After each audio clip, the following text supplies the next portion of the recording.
আসিয়া আহা, আল্লাহর সামনে একবার মাথা নত করেছে, পৃথিবীর কোন শক্তির সামনে মাথা নত করে নাই। আসিয়া এবং ফেরাউনের ফিনান্স মিনিস্টার, অর্থমন্ত্রীর বিবি লুকিয়ে কালিমা পড়েছে, সাইয়েদনা মুসা আলাইহিস সালামের উপর ঈমান এনেছে। ফেরাউন শুনে দুইজনকে ডেকে নিয়ে আসলো। অর্থমন্ত্রীর বউয়ের সাথে দুধের বাচ্চা, বলল দুইজন নাকি ঈমান এনেছো লুকিয়ে লুকিয়ে, এক আল্লাহরে ছাড়ো, আমি ফেরাউনরে সেজদা দাও।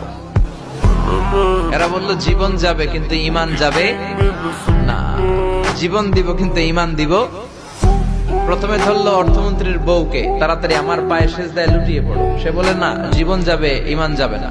বলল তাই নাকি, দেখি তোমার ঈমানের কত পাওয়ার। জল্লাদরে বলল কড়াইয়ের ভেতরে আগুন গরম করো, তৈল গরম করো, দুধের বাচ্চাটারে টেনে নিয়ে তেলের মধ্যে ছেড়ে দাও। কল্পনা করতে পারেন?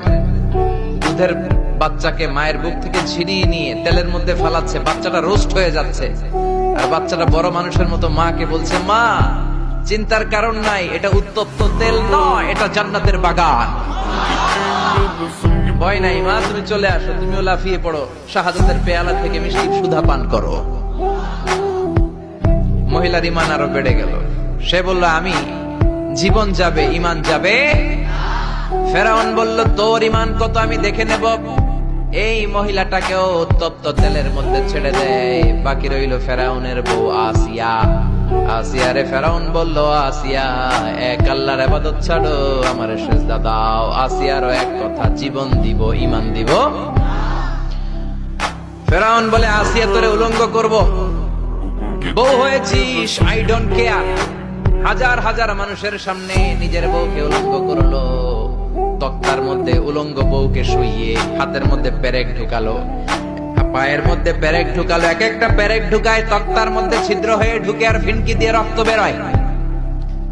আসিয়া চিৎকার মারে। ফেরাউন বলে তাড়াতাড়ি আসিয়ারে তেলের মধ্যে ফেল।